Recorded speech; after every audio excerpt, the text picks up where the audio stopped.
Bang, Neeves Knives. I'm Jared. My lovely wife Kara's not with us today, and today we are doing a tag video from the Knife Whisperer that he didn't actually tag me in the video, but he did contact me in a comment and asked me to join in. The tag video is your favorite or your most impractical knife. I think it's supposed to be like your favorite most impractical knife, but the problem is I don't really have impractical knives. All my knives are very practical and I use them all. So I decided to make a little twist on it. I will link his video below so you can see what he came up with. Dirk Wierning also added in on the video, and he linked a bunch of other people to it. Anyways, so I do have, at the end of this, I'm going to show I guess my favorite impractical knife, or what you could say my most quality impractical knife. These ones is the way I'm going to do it. I'm going to put a little twist on it and show actual impractical knives to me, because I use all my knives, so they're not impractical to me. And I might reference some of the things he said.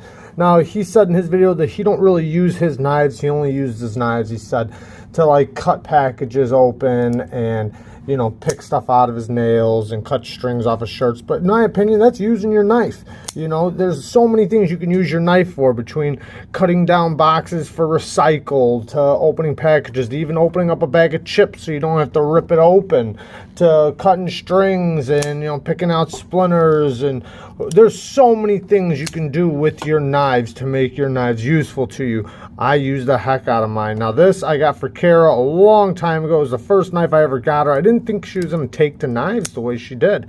But, hey, girls use knives. I mean, probably even more than guys do. You can see how tore up this blade is. And she didn't even use it for very long before she wound up getting a more quality knife. You know, this thing, you can see this thing's got so much edge damage. She beat the heck out of it. But now, it's not even very useful. Yeah, it flies out really good, but it's practically at 100% lockup almost, and then it deploys in your pocket and stuff like this. So it's a very impractical to carry and use knife that can be dangerous. Now, here's one of mine. This was a knife that's very impractical now. I broke it. I bought it for a job site a long time ago, and I wound up using it a little too rough. And yeah, it's a Gerber, so that's what happens with Gerbers. But check this out, though. Look at the clip. The clip is actually pretty cool because they recess the screws and put flat screws in. I know expensive knives that don't even do that. Next up, this is a very impractical knife. This is a Defender Extreme. Oh yeah, this is if you didn't see it, a Smith & Wesson knife. This is Defender Extreme. This is basically gas station knife. Look at this thing. This thing's up here. I mean, it doesn't even make sense. This thing's ridiculous, and I would never carry or use this. It's very janky and very loose everywhere. Yeah, I could probably tighten everything up, but there's no point to. My cousin got this thing for me as a gift because she knows I love knives. She doesn't know much about knives, so there you go. Check out this clip. Bam. All right, next up. This one is actually a really cool design. I actually would love this knife if it didn't have 100% lockup with lock, and I'm talking real lock rock where the block bar is actually shifting. So it has lock rock, it has all these things all over it. This is some Dylan Mallory design. So I don't know, he must have did, you know, his first knives with these guys or something, then he found out how crappy they were, and that's when he went to better companies. So it's not the designer's fault. Dylan Mallory makes incredible designs. It's just this company was a crap company. Another, look at this clip. Bam. All right, now this one would be a good knife. This is a oh yeah, let me say what knife this is. I don't even know. I doubt that 61 HRC with armor. That's what it is, with armor. So this is a Kershaw Emerson knife, which it would be good, but the lock bar is bent. So it doesn't lock up. It definitely just fails on you. So it's kind of like a slip joint or like a double detent. You'd have to definitely use it as a slip joint. Now, if you squeeze onto the lock bar, it's okay. But if you look, it's bent, so it won't lock up. And yeah, so it's kind of just a slip joint. Now, if you put pressure back there, it will fail on you, so you don't really want to do that. But if you squeeze the lock bar enough, you kind of can. I don't know. I don't really use it because there's no real reason for me to carry a knife like that. This knife I do use a lot. This is a buck, and I use it to for all kinds of stuff. You see I've broken it, but I use it to clean off my strops. I get my strops and I clean off all the compound and I reapply it. I use it as a screwdriver sometimes now. I use it for scraping stuff if I need to. I use it for anything you really don't want to use a knife for. That's what I use it for. But hey, that's when some of your most useful knives come into play. All right, now this one is the leader of all, knives in this caliber. The Delica. This knife is absolutely amazing. I don't want to knock this knife at all, but this is one of my most impractical knives. Just because it's so awesome, it's that impractical. I wouldn't want to carry it and ruin it or anything like that. So, okay, now this one's actually pretty cool. This is a ganzo, and a lot of people actually really liked this knife and started modding it. A lot of people turned it into a worn cliff. They cut off this little section right there. And one thing that's really cool is it has amazing access lock action. And let me lift up just a little bit. Watch how fast this thing will suck in no matter what. I mean, it just sucks right in and it locks right into place. It doesn't really bounce out. It's like some access locks bounce out. This thing absolutely sucks in. I can even do it from a straight up and down position. It's just that heavy of a blade, I guess you could say. And here, without me even moving. Ooh, close. Let me go a little more of an angle. There you go. So yeah, it actually has really good action. I actually like this knife. It's just kind of impractical for me, even though it does have great ergos. Like you can put your finger there, nice big finger choil, and I've used it before. I used it like a razor blade, and then I've also used it in the kitchen for food prep. It's kind of like what it is for me. Now this is one I actually won in a giveaway. I actually got given to me, but it's got serious lock play, like really bad, and it's 100% locked up, so there's no saving something like this. But what's really cool about it is, even though it's a manual knife, it's also an auto, which I thought was really cool.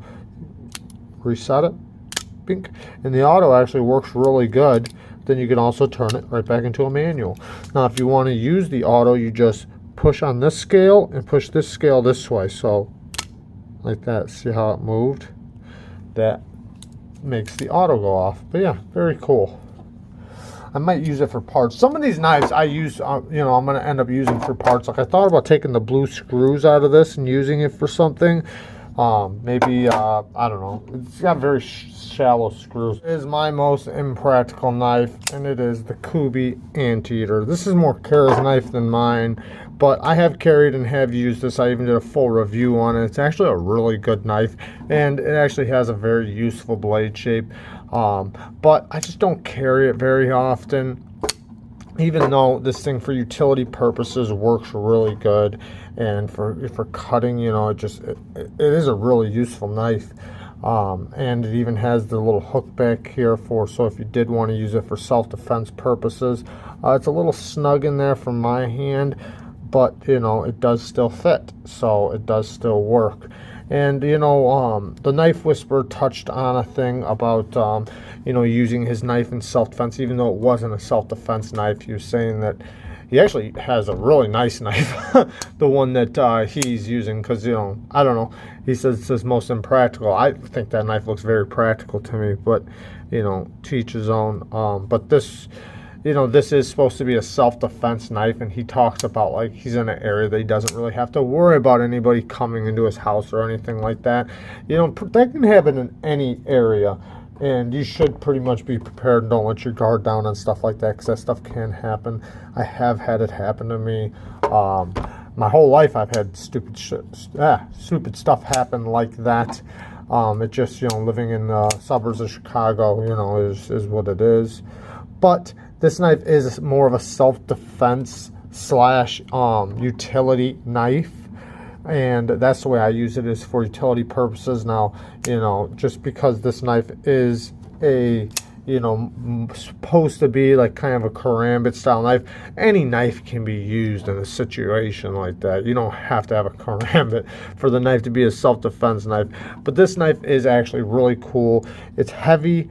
It's, you know, it doesn't have any milling. It's got a full titanium stair step backspacer. The clip works good, and it's just kind of a beast. It is a little heavy, but it's kind of cool like that. The lanyard is back there where it's out of the way, but it can be used as a cracker. The action is very, very good. The detent is like a magnet. Listen to that thing. That's a loud detent. Very strong detent, very good action. Kooby did a very good job on these, and I actually really like this knife. It just is, I guess, my most impractical knife if you look at it from certain standpoints, but I have used it for utility purposes. It's just that it's kind of, it's not that it's expensive. It is over $100. I think at the time we spent $140 on it. So, but for utility purposes and, you know, cutting carpet and using it the way this blade shape would have to be used for, yeah, it just, I would pick a different knife, you know. But I mean, I have used it for that stuff, but if I'm going to beat on it and really use it for utility purposes, you know, I'm probably going to use a little bit of a different knife. That being said, I'm not saying I wouldn't use a $140 knife. It's just, you know, I don't know. I guess it's just a preference, and I would prefer to use just a different $140 knife than this one. So, yeah, there you guys go. Peace.